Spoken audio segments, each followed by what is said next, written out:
I have always loved sugar. It has been there for me through the good and bad, celebrations, breakups, a crutch during awkward work events, and a much needed vice that I used during my recovery from alcohol. But lately, it feels like sugar has become its own addiction. This past December, I found myself wanting to indulge even when I felt sick or swore I wouldn't eat any more sugar. I decided it was time for a change, a hard reset. No more eating sugar daily and letting it control me and make me sick. So I decided to embark on a 40-day sugar fast, only I had no idea the trials and challenges that were in store. This is the beginning of my story. Okay, T-minus 1 day until the sugar fast starts.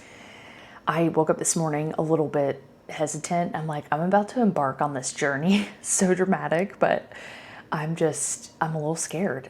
Last night we got a bunch of sugary snacks and I felt like I was almost eating them like out of habit. Or like I had to eat them because they were there. I didn't even like fully enjoy them, and I ate so much sugar, and I think I was almost trying to like make myself sick to like be more motivated tomorrow to just completely stop. But it was interesting because I was reading a journal that I've kept really ever since like a few months after I got sober, and the first journal entry is literally me in 2022 is me talking about how I ate too many cupcakes, got sick. So this is like definitely a problem that I've had for a while, and I've known that, but I think it's just gotten to the point where I'm like, I'm just really ready to do something about it. I was telling my husband last night, I was like, I'm ready to suffer. I'm ready to just get this over with because I'm already suffering with eating so much sugar every day that like, I'm just ready to just embrace the suffering. If I have to go to bed early, if I have to like binge watch TV, which I don't want to do. I don't want to like transfer it to, another thing that will give me like comfort. But like, I just need to do whatever it takes right now. Kind of like with alcohol, I had to do whatever it took, which was eating a lot of sugar. I just don't want this to transfer into something else. I need to figure out the root of the problem. I'm also just kind of like grieving because I know if I really want to make a change, that is no longer an option for me to be able to buy sugar and kind of have like a cheap way out, if that makes sense. I really want to focus on nutrition this year. Sugar is the main problem, but I want to improve my healthy eating habits altogether. Like I don't want to start now indulging in like cheesy bread or whatever. I don't know why I said that, but it sounds good right now. The first 10 days to 2 weeks is going to be pretty rough. That's my main focus for the next 2 weeks is just get through it, get through the worst of the withdrawal symptoms so that I can just move on with my life. I'm excited for tomorrow. I think it's going to be a good fresh start. I think it's going to be healthy for our relationship, for my relationship with God, and surrendering another thing that I'm holding on to and idolizing so much. And I'm ready to just like feel better and look better. So yeah, I'm ready for tomorrow. Okay, so it is the night before I'm doing this fast and I feel terrible. I haven't had that much sugar today because I just felt so sugared out from yesterday. I started to feel really sick at that bar, and then on the way home I felt so nauseous I almost asked my husband Thomas to pull over because I just felt so sick. And I don't know if this is like the beginning of the sugar withdrawals or if it's because I haven't had much water today, but I like seriously feel like I have the flu. I feel a little bit better being home. I'm about to make an electrolyte drink. But yeah, this is just like, I was thinking on the way home and I was nauseous. I'm like, I never want to feel this way ever again. Like I'm so over it. Yeah, I'm just kind of like reflecting, like, how did I get here? Like, how did I just eat so much sugar that I just feel so sick and feel so addicted yet so sick, like how I did with alcohol? And I'm just kind of like disappointed in myself, but also using this as fuel. Like, this is what I wanted. I wanted to suffer and face the consequences of what I've been doing to myself. So yeah, it kind of makes me a little emotional because I feel like I'm right back to where I was when I was quitting alcohol. My life is 100 times better. It's not that serious, but it just brings up those old feelings of like disappointment in myself, Yeah, I don't feel good. I'm gonna go make an electrolyte drink and probably just go take a hot bath. And it's sad because it's what time is it? It's 10 o'clock on New Year's Eve, and I just feel horrible. This time next year I don't want to feel this way. I want to look and feel better and just like all around have a better relationship with food, especially sugar. So yeah, I had to record this moment just to remember it's gonna get better. Hopefully this is like the worst of it. But yeah, I'm gonna make an electrolyte drink.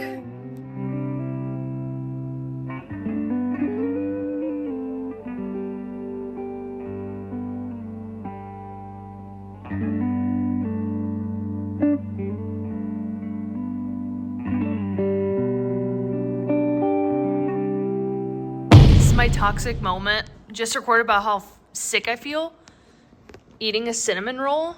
And what is this, Life cinnamon cereal? Yeah, Life cinnamon. Cinnamon Life, that's what it is. I mean, this cinnamon roll just looks so good. We heated it up. Yeah, heat it up. Like pathetic. Wrap the edges. I mean, it's toxic, but it's my last meal. Before she dies. How are you feeling about your last meal? I don't like it. I don't like it. I just like feel like helpless. Helpless. And I know I need to stop. Like I could just be like, oh, I'm just gonna have what we had. I went to the store and got Cinnamon Life. Knowing there's no way we're gonna finish it all in one day. Yep. But it's like, I'm just gonna get it. So, this is my time to shine. That's how I feel. And just, It's valid. yeah, just the way I look, the way I feel. Anyways, last meal. It's kind of sad, but It needs to happen. it really needs to happen. You've made a commitment to say no to all your sugary sweet treats. Nothing made with sugar. No soda, no ice cream, donuts, pancakes, cake, or peanut butter M&Ms. The peanut butter M&Ms is so funny. I know, I'm like, did my aunt write this book? More like did my mom write it? She's obsessed with I it. think every Peanut M&Ms. woman who was born before 1970 is obsessed with peanut M&Ms. This journey will not be easy, friends, but it is so worth it. So we continue to read, right? Yeah. Okay, you already have chocolate on your sugar fast book. No. You got chocolate on your sugar fast book. This is like, I mean, if this isn't telling, I don't have a problem. no. There's.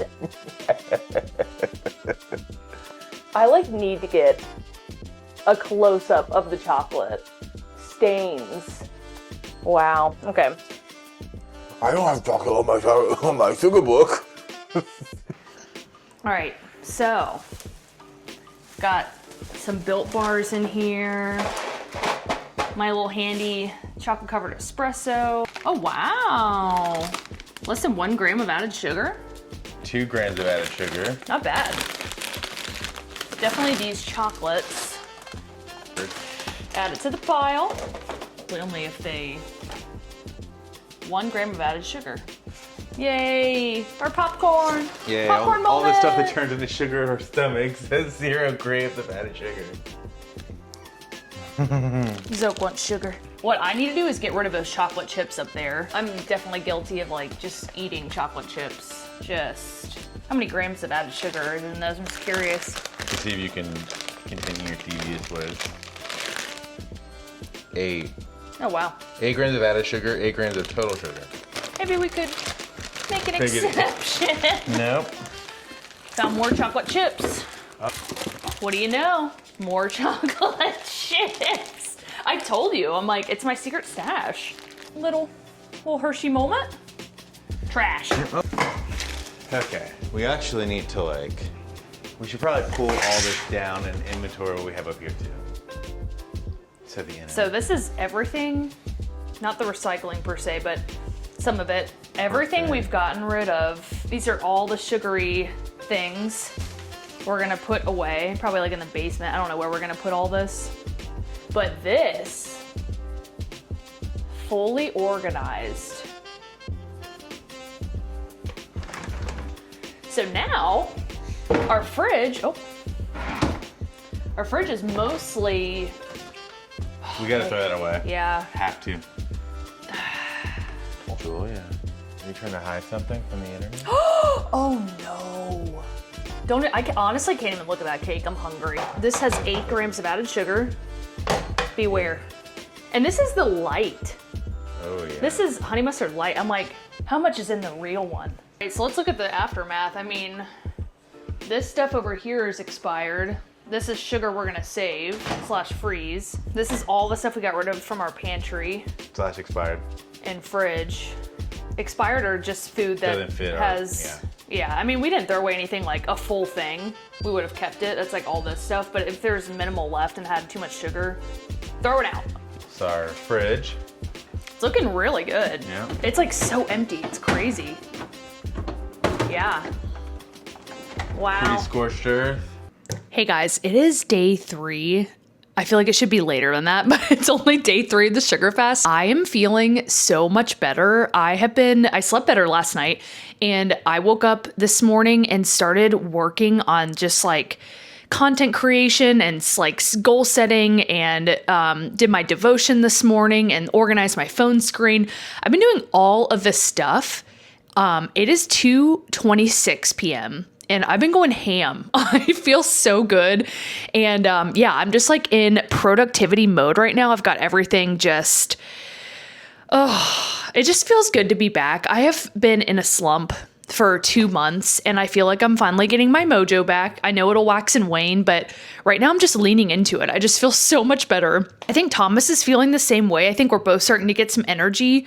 A big problem that I realized that I have is I would come home from work and I would be so hungry and desperate that I would just like, and of course your brain just wants sugar because that's like the easiest, quickest carbs to give you energy. So my body was like, give me sugar. Like I need anything. Give me like candy, you know, like ice cream, whatever is available. I really had that problem coming home from work because I was so tired and I knew I was actually hungry. Like I needed real whole foods, like real nutrient dense foods, but my body was just like, I was just like in panic mode. So yeah, I'm feeling very hopeful. In the devotion this morning, I would go get it, but somebody's on my lap right now and she's so cute and I can't move her. But during my devotion this morning, it was talking about the story of Joshua and how the people had to, I forget what the exact like order was, but they had to go around the walls of Jericho so many times and then sound their horns and whatnot, and then the walls would come down. But it was making the comparison of us declaring that victory over ourselves and affirming that we are able to overcome it, especially with God and surrendering to God and using his power to help us overcome. And that like really spoke to me because I feel like that's what I did with alcohol. And it took me over and over and over to declare that alcohol didn't have power over me. And just so many other affirmations that, I got very emotional this morning. And I also read back on some old journals, just how much I struggled with alcohol. And nowadays it doesn't bother me. I do have my days where I dip, but there's no comparison. I'm such a different person. I have such a different mindset. My life is so much different than when I was really struggling with alcohol. And I was just thinking to myself, like, if I can get over that, if God can help me through that, I can declare victory over sugar. And I am determined. I don't think this 40-day fast is going to be a fix-all, but I think it is going to be a huge milestone for me to declare victory over sugar. And I also have just like a lot of food noise in general, but I think sugar is the number one thing that's really affecting me negatively.